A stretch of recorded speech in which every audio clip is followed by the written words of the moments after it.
علم جنہوں نے قرآن مجید کے حفظ کا آغاز بھی یہاں پر کیا اور اختتام بھی یہاں پر کیا۔ اس دوران میں درس نظامی کا کورس مکمل کیا مرکز سے، جو آپ کو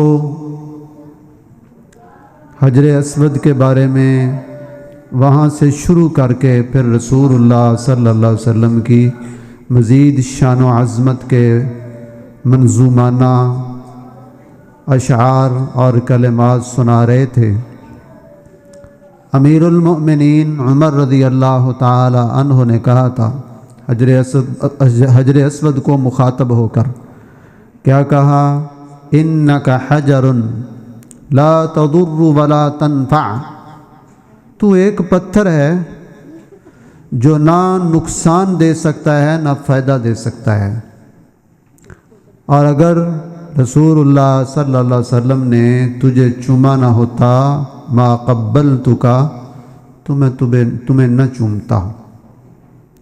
اور حقیقت بات یہ ہے، رسول اللہ صلی اللہ علیہ وسلم کی شان و عظمت کے اصل امین اور اصل پاسبان اور آپ کی عقیدتوں کے اصل ترجمان اگر کوئی لوگ ہیں تو وہ ہیں جو عقیدہ اور منہج میں، آداب اور سلوک میں، اور اسی طرح سے اعمال اور احوال میں رسول اللہ صلی اللہ علیہ وسلم کی سنت سے تمسک کرتے ہیں اور اس کو اپنے گلے لگائے ہوئے ہیں۔ نہ وہ کہ جو نام کی حد تک تو ان کی عقیدت کا دم بھرتے ہیں اور ان کی عقیدتوں کے واحد اجارہ دار بنتے ہیں، لیکن جب بات آتی ہے ان کی بات ماننے کی، ان کا فیصلہ ماننے کی، ان کا قانون ماننے کی اور ان کی سنت کو اپنانے کی، تو پھر بات کسی اور جگہ پہنچتی ہے، جس کی قرآن مجید نے اس طرح سے ترجمانی کی ہے، وَإِذَا قِيلَ لَهُمْ تَعَالَوْا إِلَى مَا أَنزَلَ اللَّهُ وَإِلَى الرَّسُولِ رَأَيْتَ الْمُنَافِقِينَ يَصُدُّونَ عَنْكَ صُدُودًا، جب ان سے کہا جاتا ہے اس کی طرف آؤ جو اللہ نے اتارا، وَإِلَى الرَّسُولِ اور رسول صلی اللہ علیہ وسلم کی طرف آؤ، رَأَيْتَ الْمُنَافِقِينَ يَصُدُّونَ عَنْكَ صُدُودًا، تو پھر آپ منافقوں کو دیکھیں گے کہ اے پیغمبر وہ تجھ سے قدمی کترا جاتے ہیں۔ یصدون عنک صدودا، وہ تیری طرف آنے سے جان چھڑا جاتے ہیں۔ غور کریں، یہ نہیں کہا کہ وہ اللہ کے قرآن کی طرف آنے سے بھاگ جاتے ہیں، یہ نہیں کہا۔ جب ان کو دو چیزوں کی طرف بلایا جاتا ہے، اِلیٰ مَا انزل اللہ، جو اللہ نے کلام اتارا ہے، وحی اتاری ہے، قرآن اتارا ہے، اس کی طرف آؤ، وَإِلَى الرَّسُولِ اور رسول کی طرف آؤ، تو پھر وہ کیا کرتے ہیں؟ دونوں سے بھاگ جاتے ہیں؟ نہیں۔ رَأَيْتَ الْمُنَافِقِينَ يَصُدُّونَ عَنْكَ صُدُودًا، تو وہ محمد کریم صلی اللہ علیہ وسلم کا فیصلہ ماننے سے، ان کی سنت ماننے سے، ان کا حکم ماننے سے جان چھڑا جاتے ہیں، کنی کترا جاتے ہیں۔ یہ کون لوگ ہیں؟ یہ اللہ تعالیٰ نے منافقین کی صفت بیان کی ہے۔ تو اللہ کے فضل و کرم سے اہل الحق وہ ہیں جو قولاً اور عملاً دونوں اعتبارات سے رسول اللہ صلی اللہ علیہ وسلم کی پیروی اختیار کیے ہوئے ہیں اور ان کی سنت کے ساتھ تمسک کیے ہوئے ہیں۔ تو اب میں خطاب کے لیے دعوت دیتا ہوں۔ میں سوچ رہا تھا ہمارے اس پروگرام میں اکثر مقررین وہ مقامی ہیں اور کئی لوگ سمجھتے ہیں گھر کی مرغی دال برابر، سنا ہے نا؟ تو میں آپ کو یہ کہنا چاہتا ہوں، یہ نہ سمجھنا، ہمارے اکثر مقررین مقامی ہیں، لیکن اللہ کے فضل و کرم سے ملک کے طول و عرض میں کراچی سے لے کر خیبر تک وہ خطابات فرما رہے ہیں، اور ملک کے طول و عرض میں کتاب و سنت کا نور پھیلا رہے ہیں۔ مثلا محترم مفتی محمد سعید صاحب حفظہ اللہ تعالی، اور اسی طرح سے محترم خالد سیف الاسلام بھٹو صاحب حفظہ اللہ تعالی، اور اسی طرح سے ہمارے شیخ اور استاذ مفتی ڈاکٹر قاری محمد یوسف طیبی صاحب حافظہ اللہ تعالی، تو وہ یہیں کے رہنے والے ہیں، لیکن وہ یہاں کے رہنے والے عام لوگوں کی طرح نہیں ہیں۔ ملک کے طول و عرض میں اللہ کے فضل و کرم سے ان کے پروگرام ہوتے ہیں اور ان کو دنیا جانتی ہے۔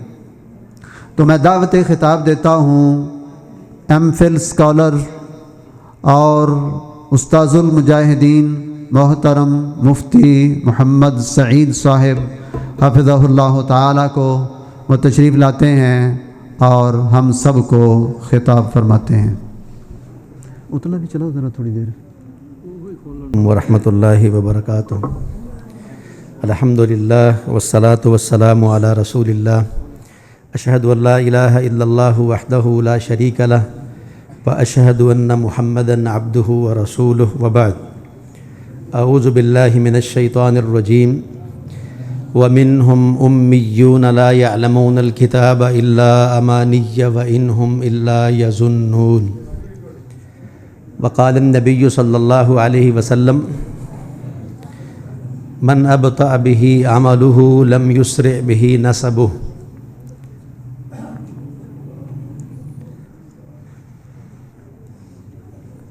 اور ان میں سے بعض ان پڑھ قسم کے لوگ ہیں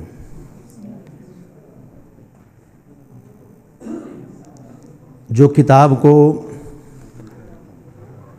سوائے خواہشات کے یا تلاوت کے نہیں جانتے ہیں، اور وہ محض گمان کرتے ہیں۔ پیارے پیغمبر محمد الرسول اللہ صلی اللہ علیہ وآلہ وسلم نے ارشاد فرمایا، جس کے عمل نے اسے مؤخر کر دیا، پیچھے کر دیا، اس کا نسب اور اس کا خاندان اسے آگے لے کر نہیں جائے گا۔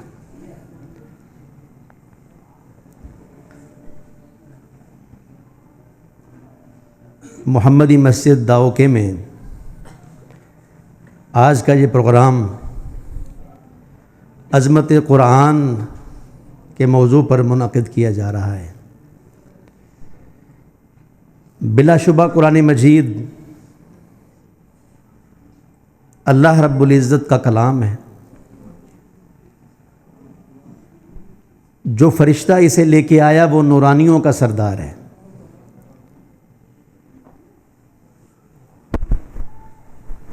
جن دو شہروں میں یہ کتاب نازل ہوئی، حرمین کی سرزمین قرار پائے، جس مہینے میں یہ قرآن اترا رمضان المبارک کا بابرکت مہینہ ہے۔ جس رات میں یہ کتاب نازل ہوئی اس ایک رات کو اللہ رب العزت نے 1000 مہینوں سے بہتر قرار دیا۔ جو اسے پڑھے و پڑھائے، فرمایا خیرکم من تعلم القرآن وعلمہ، تم میں سے بہترین وہ ہے جو اس قرآن کو سیکھتا ہے اور اس کو سکھاتا ہے۔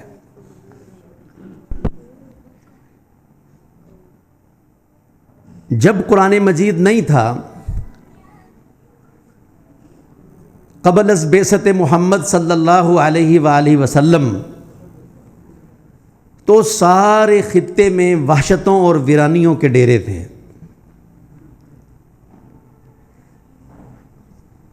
ظلمتوں کے گھٹا ٹوپ اندھیروں میں انسانیت ڈوبی ہوئی تھی۔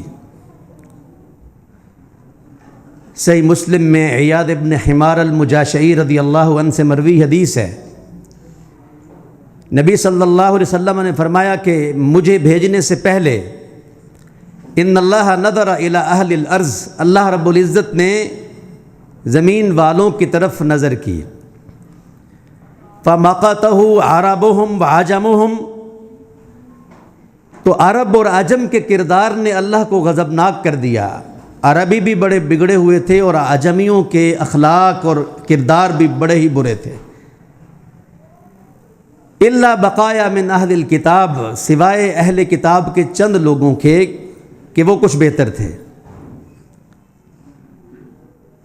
اللہ رب العزت نے جب روئے زمین کا یہ منظر دیکھا تو فرمایا یا محمد انی ارسلتک، اے محمد صلی اللہ علیہ وسلم میں آپ کو نبی بنا کے بھیجوں گا، وَأَنزَلْتُ عَلَيْكَ كِتَابًا، اور پھر آپ پر ایک کتاب اتاروں گا، لا يَغْسِلُهُ الْمَاءُ، دنیا جہان کا کوئی پانی اس کتاب کو مٹا نہیں سکے گا۔ اس کے نزول کے دن سے کفار نے اس کو ختم کرنے کی اور مٹانے کی کوششیں کی اور آج کے دن تک کر رہے ہیں۔ آپ سنتے ہیں کبھی وہ پھاڑ رہے ہیں، کبھی فائرنگ سکواڈ کے سپرد کر رہے ہیں، کبھی اپنی جیوری کے سامنے اسے کٹہرے میں مقدمہ اس پہ قائم کر کے یہ قرآن دنیا میں دہشت گردی کی اور فلاں فلاں عمل کی کتاب ہے، تو اپنے ججوں کے سامنے اسے پیش کر رہے۔ پہلے دن سے ہی انہوں نے اسے اپنے ہدف اور ٹارگٹ پہ رکھا ہوا، مگر اللہ رب العزت کا کلام موجود تھا، موجود ہے اور موجود رہے گا۔ فرمایا دنیا جہان کا کوئی پانی اسے مٹا نہیں سکے گا۔ تقرأہ نائما ویقظان، اے محمد صلی اللہ علیہ وسلم اس کتاب کو آپ حالت بیداری میں بھی پڑھیں گے اور حالت نیند میں بھی پڑھیں گے۔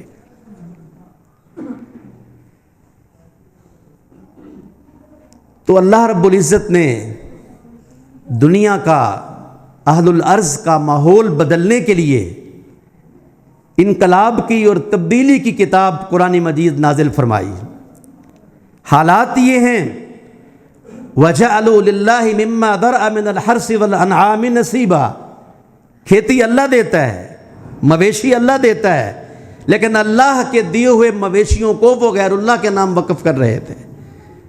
اللہ کی پیدا کردہ کھیتی کو وہ آستانوں کے نام قربان کر رہے تھے، حتیٰ کہ شیاطین نے ان بت پرستوں اور مشرکوں کے لیے وَكَذَلِكَ زَيَّنَ لِكَثِيرٍ مِّنَ الْمُشْرِكِينَ قتل اولادہم شرکاؤہم، بہت سے شرکاء انہوں نے ان مشرکوں کے لیے ان کی اولادوں کے قتل تک کو اٹریکٹیو، دلکش اور مزین بنا دیا تھا۔ شیطان کے پیچھے چل کے لوگ دیویوں کے نام اپنے بچے قتل کر رہے تھے، ذبح کر رہے تھے، بھیڑ چڑھا رہے تھے۔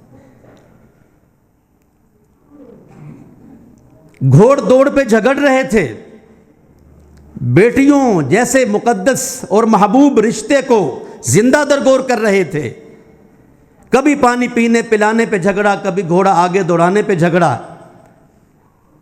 الغرض وحشتیں، ویرانے اور ظلمتیں۔ اللہ رب العزت نے نور مبین، کتاب ہدایت، قرآن عظیم محمد الرسول اللہ صلی اللہ علیہ وآلہ وسلم کو دے کے اہل الارض کے حالات کو بدلنا چاہا۔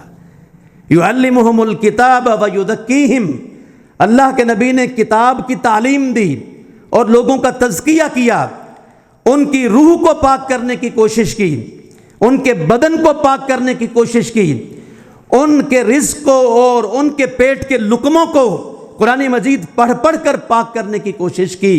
وَإِن كَانُوا مِن قَبْلُ لَفِي ضَلَالٍ مُبِينٍ، جب قرآن نہیں تھا تو وہ ظلمتوں میں تھے، جب قرآن آ گیا تو ان کے ایک ایک پہلو کو اللہ رب العزت نے اپنے نبی کے ذریعے سے، اور نبی نے قرآن پڑھ پڑھ کے اللہ کی کتاب کے ذریعے سے معاشروں کو پاک کیا۔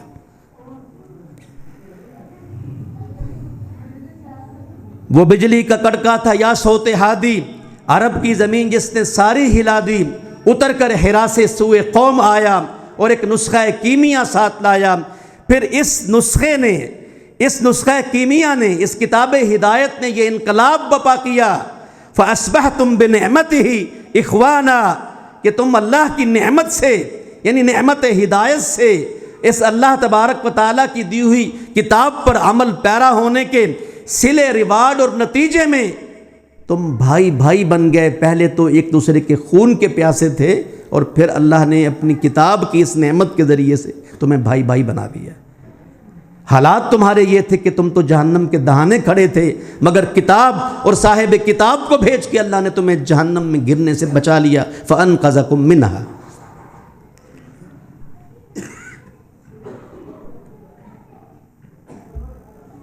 یہ اللہ رب العزت کی کتاب جس نے انقلاب برپا کیا دنیا میں، 90 لاکھ سے زائد مربع میل پر اس نے راج کیا. اس کتاب کو سن کر پڑھ کر نبی پاک کے صحابہ نے رضی اللہ عنہ و رضو عنہ کے لقب پائے اللہ تبارک و تعالیٰ کی طرف سے. اولئک هم الوارثون، جنتوں کا ورثہ، اپنے نام، جنتوں کا ٹھیکہ، جنتوں کا ورثہ، جنتوں کی الاٹمنٹ انہوں نے اپنے نام کروائی قرآن مجید کی برکت سے، قرآن مجید پر عمل پیرا ہونے سے. نبی الاسلام نے جو معاشرہ قائم کیا، لزوم الجماعہ و اتباع السنہ و تلاوت القرآن و عمارت المسجد والجہاد فی سبیل اللہ. میتھ پڑھ کے، انگلش پڑھ کے، سائنس پڑھ کے لوگ ڈاکٹر بنتے ہیں، انجینئر بنتے ہیں. ہر علم، ہر فن اپنے ماہر تیار کرتا ہے. قرآن مجید نے کیا معاشرہ تیار کیا؟ اس عظمت والی کتاب نے کس طرح کے لوگ تیار کیے؟ نبی صلی اللہ علیہ وآلہ وسلم کا تیار کردہ معاشرہ. آج عظمت قرآن سننے کے لیے آپ تشریف لائے ہیں اس مجلس و نشست میں، تو قرآن مجید پڑھ پڑھ کر رسول اللہ صلی اللہ علیہ وسلم نے جہاں اندھیروں کو بھگایا، ظلمتوں کو بھگایا، وہاں نور پھیلایا. اور اس پھیلتے ہوئے نور کی برکت سے، اس کے نتیجے میں لوگ جو فرقوں میں تھے وہ جماعت بن گئے، جو اپنی خواہشوں پہ چل رہے تھے وہ سنتوں کے پیروکار بن گئے، جو شعر و شاعری کے پیچھے چلتے تھے وہ کتاب اللہ کی تلاوت کرنے والے بن گئے، جنہوں نے بتوں اور مندروں کو پوجا تھا وہ اللہ کی مسجدوں میں آ گئے، اور جو اللہ رب العزت کے بن گئے پھر انہوں نے پہلے حسن مقال کے ساتھ اللہ کا تعارف دنیا کے سامنے، یعنی دنیا کے کفار کے سامنے رکھا. ماننے والوں کو انہوں نے اپنا ساتھی بنایا. وقاتل بمن اطاعک من عصاک، فرمانبرداروں کو ساتھ دے کے نافرمانوں کے خلاف میدان جنگ میں وہ آمادہ جنگ ہو گئے. اور پھر انہوں نے مارکوں پہ مارکے کیے اور جہاد فی سبیل اللہ میں کافروں کو قتل کیا اور خود شہادتیں پیش کیں. یہ وہ قوم تھی جو قرآن مجید نے تیار کی، جو پیارے پیغمبر محمد الرسول اللہ صلی اللہ علیہ وسلم کا تیار کردہ معاشرہ تھا. آج میرے قابل احترام بھائیوں، داؤ کے نوجوانوں، بھائیوں اور بزرگوں، ہم ہیں، ہمارا ماحول ہے، قرآن مجید سے متعلق باتیں ہم سننے کے لیے آئے ہیں. شعبان سے گزر رہے ہیں، اوپر رمضان قریب ہے. ہم دیکھیں کہ اللہ رب العزت کی کتاب کے ساتھ ہمارا کس طرح کا تعلق ہے. کیا ہم نے خود کچھ پڑھا؟ کیا اپنی فیملی، خاندان میں سے کسی کو حافظ بنایا اور پھر حفظ سے اگلے مرحلے کے لیے ترجمہ، تفسیر، تشریح یا درس نظامی، دینی علم ڈیٹیل سیکھنے کے لیے کوئی چھاتی، کوئی سینہ ہم نے اپنے ٹبر، اپنی فیملی میں سے وقف کیا؟ تو پھر تو بڑی خوشی کی بات ہے، نہیں تو بڑے فکر کی بات ہونی چاہیے.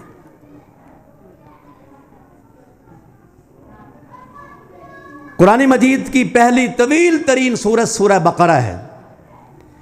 اللہ رب العزت اس کی پہلی 5 آیات میں متقین کا ذکر کرتے ہیں، 2 آیات میں کفار کا ذکر کرتے ہیں، اگلی 13 آیات میں منافقین کا ذکر کرتے ہیں. جن قوموں سے قرآن کو مخاطب ہونا تھا، ٹوٹل پہلی سورہ بقرہ کی 20 آیتوں میں اللہ رب العزت نے ان کا ذکر کر دیا ہے.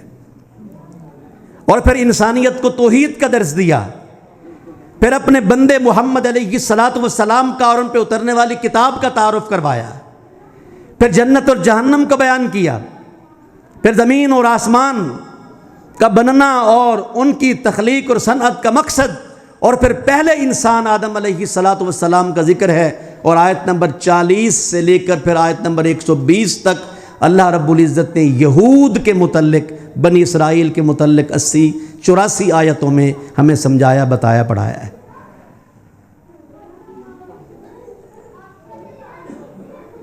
ان میں سے ایک بات میں ذکر کرتا ہوں، اللہ کہتے ہیں وَمِنْهُمْ أُمِّيُّونَ لَا يَعْلَمُونَ الْكِتَابَ، ان بنی اسرائیل، ان یہود میں سے ان پڑھ قسم کے لوگ تھے، لا يعلمون الکتاب، یہ کتاب کو نہیں جانتے تھے، الا امانش، سوائے امانج کے۔ امانج کے دو مطلب ہیں، ایک مطلب ہے خواہشات، کہ وہ کہتے تھے ہم اللہ کے بیٹے، ہم اللہ کے پیارے، ہم اللہ کے محبوب، جیسے آج بہت سے مسلمان کلمہ پڑھنے والے یہ کہتے ہیں ہم ایسے، ہم ویسے، ہم ویسے، دعوے ہی دعوے۔ اور دوسرا معنی تلاوت ہے اس کا، امنیہ کی جمع امانی، ایک مطلب خواہش، دوسرا مطلب تلاوت، یعنی وہ جو ان پڑھ قسم کے لوگ تھے، یا تو وہ خواہشیں کرتے تھے، یا وہ اپنی کتاب تورات کے کالے حرف پڑھ سکتے تھے، اس کی تلاوت کر سکتے تھے، اس کے علاوہ انہیں تورات کا کچھ فہم نہیں تھا۔ میں اپنے آپ سے اور اپنے سامعین سے یہ سوال کرتا ہوں کہ ہمارا کیا حال ہے؟ کتنی عمریں ہماری ہو گئی ہیں؟ بڑی عمر کے لوگ بیشتر بیٹھے ہیں، انشاءاللہ آپ کا ادب بھی ملحوظ خاطر ہے، مگر ایک داعیہ پیدا ہوا کہ اس پہلو سے آپ کے سامنے بات رکھی جائے، آخر کب اللہ رب العزت کی کتاب کی حقوق ادا کرنے کی طرف ہم بڑھیں گے، اور ہم اپنی کتاب قرآن کے ساتھ وہ روش اختیار نہ کریں جو یہود نے تورات کے ساتھ اختیار کی۔ اللہ کہتے ہیں بس وہ خواہشیں کرتے تھے یا صرف پڑھ سکتے تھے۔ آج بھی بیشتر لوگ مسلمانوں کے وہ ورق پہ ورق قرآن مجید کا پلٹتے ہیں، اور سوائے کالے حرفوں کے اور یعلمون تعلمون کے انہیں الا ماشاءاللہ کچھ سمجھ نہیں آتا ہے۔ شبینے کی محافل ہیں، اور حافظ صاحبان تراویح میں ٹھکا ٹھک ایکسپریس بیلٹ چڑھاتے ہیں، اور 27ویں کو دیگیں پکا کے قرآن رخصت کرتے ہیں۔ سمجھ کے آئی ہے قرآن مجید نے کہا کیا ہے، معاف کیجئے گا الفاظ سخت ہو سکتے ہیں، لیکن کیا ہمیں اس کی سمجھ ہے؟ 84-85 آیتیں اللہ نے بنی اسرائیل کے متعلق، یہود کے متعلق، وہ یہ کرتے تھے، ہم نے ان پہ یہ انعامات کیے تھے، مگر ان میں یہ خرابی تھی کہ وہ اللہ کی کتاب سوائے خواہشوں کے اور سوائے تلاوت کے اور کچھ نہیں جانتے تھے۔ آج امت مسلمہ کا، آپ کا اور میرا کیا حال ہے کہ ہمیں اللہ تبارک و تعالیٰ کی کتاب پہلے کیا نازل ہوا، بعد میں کیا نازل ہوا، حلت کے متعلق آیات کیا ہیں، حرمت کے متعلق کیا ہیں، مکہ میں کون سا حکم آیا، مدینہ میں کون سا حکم آیا، توحید، رسالت، آخرت، مکی صورتوں کا بیان ہے کہ مدنی صورتوں کا بیان ہے، موٹے موٹے مسائل دین کے جذری اور اصولی اور بنیادی مسائل، یا کم از کم اس پہلو سے بھی سمجھیے آج ہمارا بچہ انگلش کی کتاب کو سمجھ کے پڑھتا ہے، میتھ کا فارمولہ سمجھ کے پڑھتا ہے، فزکس اور کیمسٹری کو وہ سمجھ کے پڑھتا ہے، پوچھتا ہے استاد سے کیا مطلب ہے اس بات کا۔ مسلمانوں، قرآن ہی ایک ایسی کتاب ہم میں رہ گئی ہے کہ جسے ہم نے یہ ٹھان لیا ہے کہ بغیر سمجھے پڑھنا ہے، اگرچہ اس کی تلاوت پہ حرف پہ اجر ہے، اس کا کوئی انکار نہیں، لیکن ہم اپنی اس روش کو بدلنے کی کوشش کریں، اور آج عزم کریں کہ انشاءاللہ قرآن مجید کو ہم سمجھ کے پڑھیں گے۔ افلا یتدبرون القرآن ام علی قلوب اقفالها، یہ قرآن میں غور و خوض کیوں نہیں کرتے، کیا دلوں پہ تالے چڑھے ہیں؟ وَلَقَدْ يَسَّرْنَا الْقُرْآنَ لِلذِّكْرِ فَهَلْ مِن مُدَّكِرٍ، ہم نے قرآن مجید کو موعظت اور نصیحت اور عبرت کے لیے آسان کیا ہے، کوئی سمجھنے والا بھی ہے۔ وَمَا كَانَ الْمُؤْمِنُونَ لِيَنْفِرُوا كَافَّةً، سبھی مومن تو تعلیم دین کے حصول کے لیے نکلنے سے رہے۔ فَلَوْلَا نَفَرَ مِن كُلِّ فِرْقَةٍ مِنْهُمْ طَائِفَةٌ لِيَتَفَقَّهُوا فِي الدِّينِ، سب نہیں، ہر قوم قبیلے میں سے، ہر جتھے گروہ میں سے چند لوگ نکلے جو پوری تفصیل سے علم کو سیکھیں اور اس کے بعد اپنی قوم کی طرف پلٹ جائیں، انہیں بھی چکنا کر دیں تاکہ وہ بھی حلال حرام اختیار کرنے والے، یعنی حلال کو اختیار کرنے والے اور حرام سے بچنے والے بن جائیں۔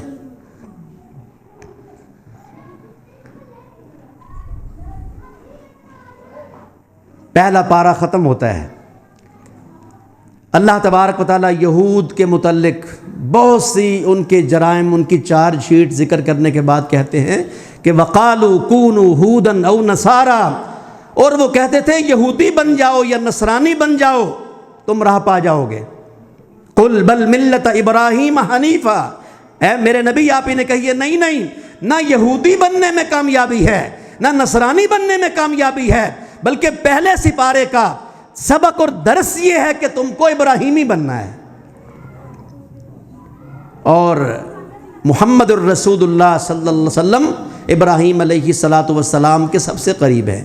ان اول الناس بابراہیم للذین اتبعوہ وہذا النبی، ابراہیم علیہ السلام کے وارث وہ ہیں جو ابراہیم علیہ السلام کے متبعین ہیں، اور یہ نبی محمد صلی اللہ علیہ وسلم ان کی حقیقی وارث ہیں۔ ورنہ ابراہیم علیہ السلام کے ساتھ تو سبھی اپنے رشتے جوڑتے تھے۔ یہودی کہتے تھے ہم ابراہیمی، نصرانی کہتے تھے ہم ابراہیمی، اور مکہ کے بت پرست مشرک 360 بتوں کو پوجتے اور کہتے تھے ہم ابراہیمی۔ فَمَا كَانَ إِبْرَاهِيمُ يَهُودِيًّا وَلَا نَصْرَانِيًّا، نہ تو ابراہیم یہودی تھے نہ وہ نصرانی تھے، وَلَكِنْ كَانَ حَنِيفًا مُسْلِمًا، وہ یکسو یکجہت یکسمت تھے، مسلم تابع فرمان تھے اللہ کے، اور وہ مشرکوں میں سے نہیں تھے۔ اور آج آپ سنتے ہیں کہ ٹرمپ کہتا ہے ابراہیمی معاہدہ اور ابراہم اکارڈ، کیسی شوگر کوٹڈ ہے۔ کہتے ہیں کہ جناب آؤ نا، سارے وہ جو آسمانی مذاہب والے ہیں نا، ہم وہ اکٹھے ہو جاتے ہیں، یہودی اور نصرانی اور مسلم، آؤ ہم اکٹھے ہو جاتے ہیں۔ پہلے کچھ ملک اس معاہدے میں شامل ہوئے، اور اب کئی ایک ان کو ترغیب بھی دی جا رہی ہے اور دھمکایا بھی جا رہا ہے کہ اس معاہدے کا حصہ بنے۔ سورہ آل عمران کو بھی یہاں ساتھ ملا لیجئے۔ وفد نجران کا، عیسائیوں کا، مباہلہ کا، وہ کہتے تھے عیسیٰ علیہ السلام اللہ تبارک و تعالیٰ کے بیٹے ہیں، نعوذ باللہ من ذالک۔ ان کی معجزاتی پیدائش پر، ان کی بغیر باپ کے پیدائش پر وہ اپنی طرف سے اس کو جواز بنا کے اللہ تبارک و تعالیٰ کی ذات کا حصہ انہیں قرار دیتے تھے۔ فرمایا آؤ پھر ثم نبتہل فنجعل لعنت اللہ علی الکاذبین، جھوٹوں پہ ہم اللہ کی لعنت کرتے ہیں، آؤ پھر مباہلہ کرتے ہیں۔ تو وہ جو ان کے لاٹ پادری آئے تھے، ایہم آیا تھا، اور عبد المسیح آیا تھا، اس طرح اور لوگ آئے تھے 80 کے قریب، 70 سے کچھ اوپر اس وفد کا حصہ تھے۔ وہ کہنے لگے نہیں، اس شخص محمد کریم علیہ الصلوۃ والسلام سے مباہلہ نہ کرنا، اگر تم کر بیٹھے اپنے گھروں کو پلٹو گے، نہ اپنا اہل پاؤ گے نہ اپنا مال پاؤ گے۔ بقرہ اور آل عمران یہ دونوں صورتیں ہمیں یہ سمجھاتی ہیں مسلمانوں، نہ یہودیوں جیسا تم نے بننا ہے نہ نصارہ جیسا تم نے بننا ہے۔ ٹرمپ کہتا ہے کہ آؤ سارے ہم آسمانی مذاہب والے اکٹھے ہو جاتے ہیں۔ یہاں اللہ نے کہا تمہیں ابراہیمی بننا ہے، اور آل عمران میں کہا کہ قل ان کنتم تحبون اللہ فاتبعونی یحببکم اللہ، آپ انہیں کہہ دیجیے اگر تمہیں اللہ کی محبت کا یارہ ہے اور نعرہ لگاتے ہو تو اللہ تبارک و تعالیٰ کی محبت کا راستہ اتباع محمد صلی اللہ علیہ وسلم سے ہو کے جاتا ہے۔ نبی علیہ الصلوۃ والسلام آخری پیغمبر، ختم الرسل، ان کا کلمہ پڑھنا، محمد کریم علیہ السلام کو ماننا، تسلیم کرنا۔ ہاں کوئی یہودی کوئی نصرانی کلمہ پڑھے، آخری پیغمبر محمد کریم علیہ الصلوۃ والسلام کا پھر ہر طرح کا اکارڈ، ہر طرح کا معاہدہ ٹھیک ہے۔ قل یا اہل الکتاب تعالوا الی کلمۃ سواء بیننا وبینکم الا نعبد الا اللہ، آؤ اہل کتاب، وہ جو کامن ویلیو ہے، وہ جو قدر مشترکہ ہے تمہارے ہمارے بیچ، اس پہ اکٹھے ہو جاتے ہیں کہ ہم کہیں کہ ہم اللہ کے سوا کسی کی عبادت نہیں کریں گے، ہمارا باس کو اللہ کے علاوہ رب نہیں پکڑے گا، آؤ اس پہ پر میں اس امت میں سے چاہے کوئی یہودی ہو چاہے کوئی نصرانی ہو، مجھ محمد کریم علیہ السلام کے متعلق اس نے سن لیا کہ میں اللہ کا نبی بنا کے بھیجا گیا، ثم لم یؤمن بی، اور پھر وہ مجھ پہ ایمان نہ لایا، قیامت کا دن ہوگا اور یہ آگ والوں میں سے ہوگا۔ معاہدہ کرنا چاہتے ہیں تو تسلیم کریں نبوت محمد الرسول اللہ صلی اللہ علیہ وآلہ وسلم کی کہ ہم سب ایک ہیں، ہم اکٹھے ہیں، ہم ایک ہیں، پھر اکٹھے ہیں. جب وہ تسلیم کریں محمد الرسول اللہ صلی اللہ علیہ وسلم کو، وگرنہ سوائے ایک جال کے اور سوائے ایک دام فریب کے اور سوائے ایک دھوکے کے اور سوائے ٹائم پاس کرنے اور وقت گزارنے کے اور امت مسلمہ کے زعماء کو اور ان کے عوام کو ایک اور جھانسا دینے کے، اس کا اور کوئی مطلب نہیں ہو سکتا ہے. تو قرآن مجید کی صورتیں ہمیں یہ درس دیتی ہیں. پہلی 2 صورتیں کہ ان لوگوں کو صرف کتاب اوپر سے دیکھ کے پڑھنے کو آتی تھی. پہلی بات یہ ہے کہ ہم انشاءاللہ عزم کریں کہ ہم اپنی کتاب قرآن مجید کو سمجھ کے پڑھیں گے اور یہود اور نصارہ جیسا انشاءاللہ ہم نہیں بنیں گے. اپنی ملت پہ قیاس اقوام مغرب سے نہ کر. خاص ہے ترکیب میں قوم رسول ہاشمی، ہم بناوٹ میں، اپنی ساخت میں، وضاقتہ میں، ہم حجامت میں، ہم عقیدہ میں، ہم عبادت میں، معاملات زندگی میں، اٹھنے بیٹھنے میں، چلنے پھرنے میں، کھانے پینے میں محمدی بنیں گے انشاءاللہ. اغیار کی تہذیب کو، ان کی نقالی کو. اچھا اب دیکھیں، کہتے ہیں جی حکومت 3 دن فری بسیں چلائے گی پنجاب میں. تو کسی کو کوئی کار گاڑی کہیں لے کے جانی ہے، بس پہ سرکاری بس پہ سفر کرنا ہے، فری سفر. کیوں جی؟ کیونکہ بسنت منائی جا رہی ہے،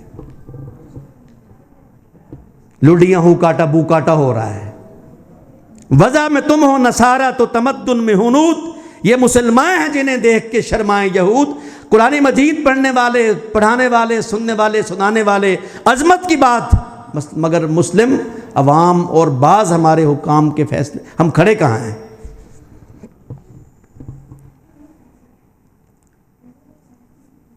اللہ تبارک و تعالیٰ کی کتاب قرآن مجید، اس کے متعلق آخری بات کر کے میں بات ختم کرتا ہوں.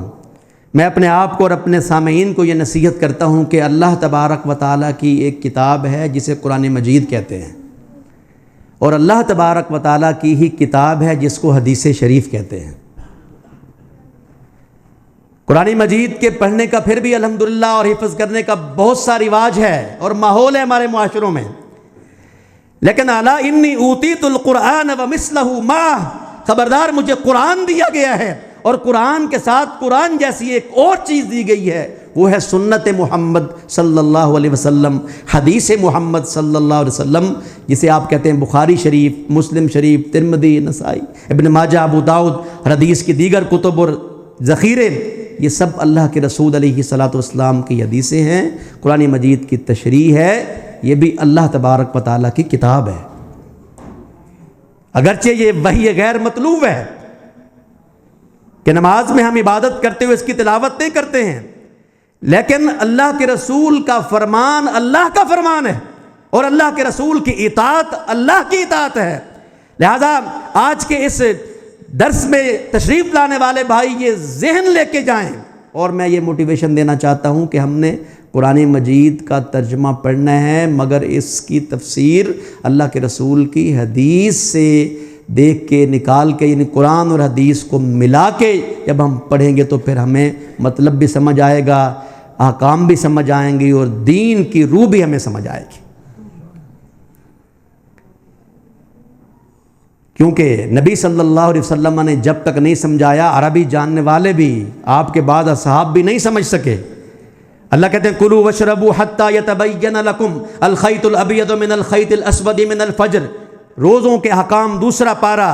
رمضان قریب آ رہا ہے، اللہ رمضان کو ہماری اور ہمیں رمضان کے قریب کر دے. رمضان کی برکتیں بہاریں اللہ ہمارے نصیب میں لکھ دے. کہا کھاؤ پیو یہاں تک کہ سفید دھاری کالی دھاری سے واضح ہو جائے. اب ایک صحابی نے، عدی بن حاتم رضی اللہ تعالیٰ عنہ کہتے ہیں، بعض نے 2 دھاگے، ایک سفید دھاگا ایک کالا دھاگا، اپنے تکیے کے نیچے رکھ لیا اور ساری کھانے لگ گئے، اور نکال کے دیکھا کہ جب سفید دھاگا دکھنا شروع ہوگا اور کالی دھاری دکھنی بند ہوگی تو میں کھانا پینا بند کروں گا. کسی فیصلے کو ہی نہ پہنچ سکے. اللہ کے نبی کے پاس آیا، فرمایا اِنَّ لَوْ وَسَادَتَكَ لَعَرِيضٌ، تمہارا تکیہ تو پھر بہت بڑا تھا نا، جس نے کالی دھاری اور سفید دھاری دونوں اپنے نیچے لے لی. میں یہ مطلب نہیں ہے، بلکہ وہ سپیدہ سار ہے جو مشرق میں افق پر دمبے کی چکی کی گولائی کی مانند جو ایک سپیدہ جو ایک سفیدی افق سے مشرق کی جانب طلوع ہوتی ہے نا گلائی میں، یہ سفید دھاری ہے اور رات کالی دھاری ہے، دونوں دھاریاں تیرے تکیے تھلے کیسے آ گئی؟ قرآن مجید کو سمجھنا ہے حدیث کے ساتھ۔ الذین آمنوا ولم یلبسوا ایمانہم بظلم اولئک لہم الامن وہم مہتدون۔ عبداللہ ابن مسعود رضی اللہ تعالیٰ عنہ روایت کرتے ہیں، کتاب التفسیر بخاری شریف میں روایت موجود ہے کہ اس آیت کو سمجھنے میں صحابہ کرام کو مشکل پیش آئی کہ وہ لوگ جو ایمان لائے اور انہوں نے اپنے ایمان کے ساتھ ظلم کی آمیزش نہیں کی ہے، انہی کے لیے امن ہے اور یہی ہدایت یافتہ لوگ ہیں۔ کہنے لگے کون سا بندہ ہے جس سے کوئی ظلم یعنی زیادتی کمی کوتاہی جس سے نہیں ہوتی؟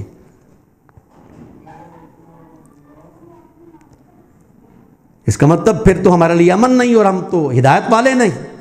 فرمایا نہیں، جو تم سمجھو یہ مطلب نہیں ہے۔ کیا تم نے لقمان کا وہ قول جو واعظ کہتے ہوئے انہوں نے اپنے بیٹے سے کہا تھا اس پہ غور نہیں کیا؟ وَإِذْ قَالَ لُقْمَانُ لِابْنِهِ وَهُوَ يَعِظُهُ يَا بُنَيَّ لَا تُشْرِكْ بِاللَّهِ إِنَّ الشِّرْكَ لَظُلْمٌ عَظِيمٌ۔ یہاں پر کیا مراد ہے؟ الَّذِينَ آمَنُوا وَلَمْ يَلْبِسُوا إِيمَانَهُمْ بِظُلْمٍ، اس ظلم سے کون سا ظلم مراد ہے؟ ظلم عظیم مراد ہے، شرک مراد ہے۔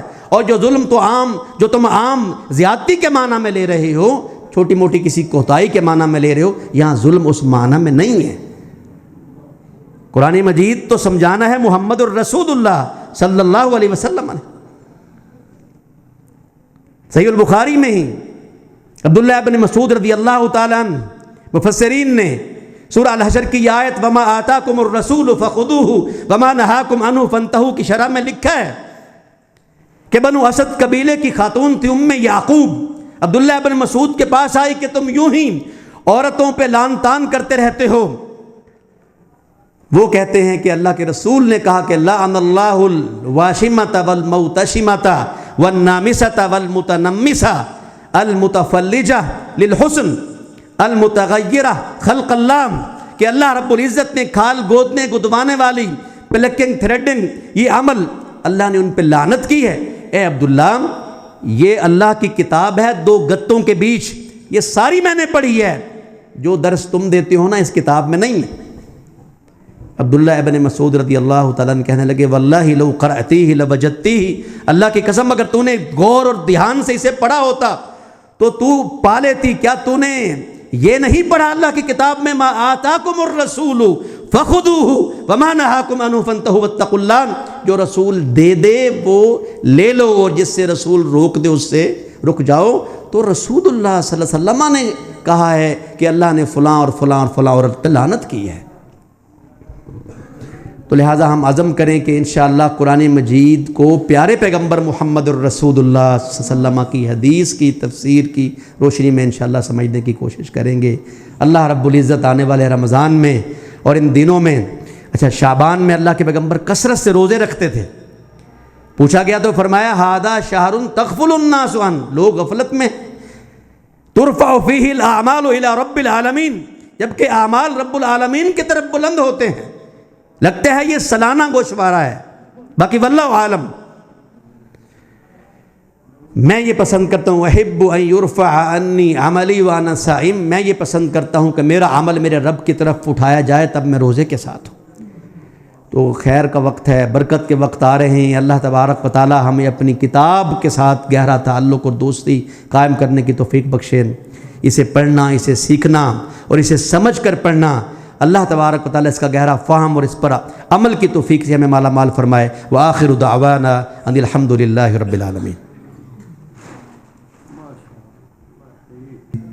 سعید صاحب حافظہ اللہ تعالی، جنہوں نے نہایت فکر انگیز بات کو شروع کیا، وَمِنْهُمْ أُمِّيُّونَ لَا يَعْلَمُونَ الْكِتَابَ إِلَّا أَمَانِيَّ، یہودیوں میں سے، اہل کتاب میں سے کچھ لوگ ایسے ہیں جو اللہ کی کتاب کو صرف طوطے کی طرح پڑھنا ہی جانتے ہیں، اس کے علاوہ ان کو کچھ نہیں آتا۔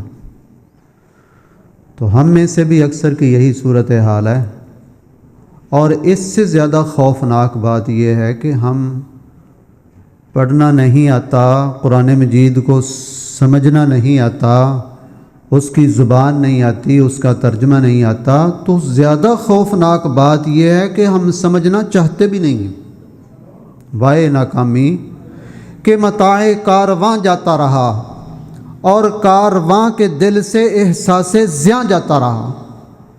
زیاں کہتے ہیں نقصان کو، کہتا ہے ناکامی کہ کارواں جاتا رہا، قافلہ چلا گیا اور میں پیچھے رہ گیا، اور کارواں کے دل سے احساس زیاں جاتا رہا، نقصان کا احساس جو ہے وہ بھی ختم ہو گیا۔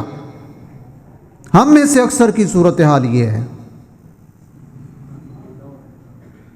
اور اس سے اگلی بات یہ ہے کہ ہم قرآن مجید کو نہ تو پڑھنا آتا ہے، اکثر کو پڑھنا بھی نہیں آتا، اس کا ترجمہ، اس کا فہم، اس کی تفسیر تو بعد کی بات ہے، اور اس کو سیکھنے کا احساس نہ ہونا یہ اگلی بات ہے۔ اور ان دونوں باتوں سے زیادہ خطرناک بات یہ ہے کہ جو لوگ قرآن مجید پڑھتے پڑھاتے ہیں، سیکھتے سکھاتے ہیں، پڑھے ہوئے ہیں، ہمیں ان کی قدر اور ان کا احترام بھی نہیں ہے۔ یہ بھی ہمارا بہت بڑا المیہ ہے۔ اب فرشتے تو نہیں ہیں نا، فرشتے تو نہیں ہیں، علماء لوگ جو ہیں وہ بھی فرشتے تو نہیں ہیں، کسی نہ کسی سے کوئی نہ کوئی خطا اور کوئی غلطی اور کوئی لغزش تو ہوتی ہے۔ میرے بھائیوں بتائیں، قرآن مجید کا ورقہ نیچے گر جائے، اس کو مٹی لگی ہوئی ہو، اس پر گرد و غبار پڑی ہوئی ہو، تو اس کو اٹھا کر پھینک دیا جاتا ہے یا اس کو جیب میں ڈال لیا جاتا ہے؟ کیوں بھائی؟ قرآن مجید کا ورقہ گرا ہوا آپ کو ملے، اس کو مٹی وغیرہ لگی ہوئی ہو، تو آپ اس کو پڑا رہنے دیں گے یا اٹھا لیں گے؟ خواہ اس کو مٹی لگی ہوئی ہو، اٹھا کر اس کو جیب میں ہی ڈالیں گے نا، اس کا یہ احترام ہے۔ تو اسی طرح کوئی قرآن مجید پڑھا ہوا ہے، کوئی پڑھ رہا ہے، کسی نے قرآن مجید سیکھا ہے، اس کی تعلیم حاصل کی ہے، اس کا فہم حاصل کیا ہے، تو بھائی اس میں کوئی تھوڑی بہت میل کچیل بھی ہو تو اس کو عزت اور احترام کی نگاہ سے ہی دیکھنا چاہیے۔ ہاں، نصیحت کا دروازہ کھلا ہے، نصیحت کی جا سکتی ہے، تنہائی میں، علیحدگی میں نصیحت کی جا سکتی ہے، لیکن یہ نہیں کہ آپ اہل العلم کا، اہل القرآن کا، اہل اللہ کا احترام نہ کریں، ان کا اکرام نہ کریں، ان کو اپنے جیسا سمجھیں بلکہ اپنے سے کمتر سمجھیں، ان کی نیکیاں اور ان کی اچھائیاں، ان کی علمیت، اس کو دبائیں، اس کو دفن کریں اور ان کی برائیوں اور غلطیوں کو اچھالنے کی کوشش کریں۔ یہ بہت بری بات ہے۔ خاموش اے دل کہ بھری محفل میں چلانا نہیں اچھا، ادب پہلا قرینہ ہے محبت کے قرینوں میں، ادب پہلا قرینہ ہے محبت کے قرینوں میں۔ اگر تمہیں اللہ کے گھر مسجد سے محبت ہے تو اس کا پہلا قرینہ اور نشان اس کا ادب ہے۔ اگر تمہیں اپنے ماں باپ سے محبت ہے تو اس کا پہلا قرینہ اور نشان جو ہے وہ ان کا ادب اور احترام ہے۔ اگر تمہیں قرآن مجید سے محبت ہے تو اس کا نشان اور قرینہ قرآن مجید سے اور اس کے پڑھنے پڑھانے والوں سے محبت اور پیار ہے، ان کا ادب اور ان کا احترام ہے۔ ہمیں بہت بیماری ہے ہم لوگوں کو، خصوصاً اس محلے کے ہم رہنے والوں کو، بلا استثناء کسی پارٹی اور کسی جماعت کے، میں یہ محسوس کرتا ہوں۔ تو اس لیے بھائیو، رسول اللہ صلی اللہ علیہ وسلم نے فرمایا ہے، ان من اجلال اللہ اکرام ذی الشیبۃ المسلم وحامل القرآن غیر الغالی فیہ والجافی عنہ۔ یہ اللہ تعالیٰ کے احترام اور عزت اور اکرام کا حصہ ہے۔ کیا؟ اکرام ذی الشیبۃ المسلم، جو مسلم ہو، مسلمان ہو، بوڑھا ہو گیا ہو، نمازیں پڑھتا ہوا، اچھائی کے کام کرتا ہوا، اس کا احترام کرنا، بڑوں کا احترام کرنا، یہ اللہ تعالیٰ کے احترام کا حصہ ہے کہ اس کی وجہ سے ہے نا۔ وحامل القرآن، اور جو قرآن کا حامل ہے، جس نے قرآن کو یاد کیا ہے، جس نے قرآن کو سینے میں محفوظ کیا ہے، جس نے قرآن مجید کو سمجھا ہے، اس کا علم حاصل کیا ہے، اس کا فہم حاصل کیا ہے، اس کا احترام اور اکرام کرنا یہ اللہ تعالیٰ کے ادب اور احترام میں سے ہے۔ اس کا احترام کیوں ہے؟ اللہ کی وجہ سے ہے، اس کی کتاب کی وجہ سے ہے۔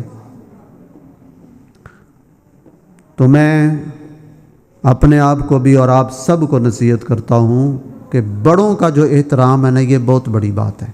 اور بڑے دو قسم کے ہوتے ہیں، ایک علم میں بڑے اور ایک عمل میں بڑے، اور ایک عمر میں بڑے۔ جو علم و عمل میں بڑے ہیں وہ بھی بڑے ہیں، اور جو عمر میں بڑے ہیں، جن کی عمر نیکی اور اچھائی میں گزری ہے، ان کو سفید بال آ گئے ہیں، وہ بھی بڑے ہیں۔ تو جو بڑوں کا احترام کرتے ہیں ان کو کامیابیاں ملتی ہیں، اور جو بڑوں کا احترام نہیں کرتے ان کو ناکامیاں ملتی ہیں۔ تو میں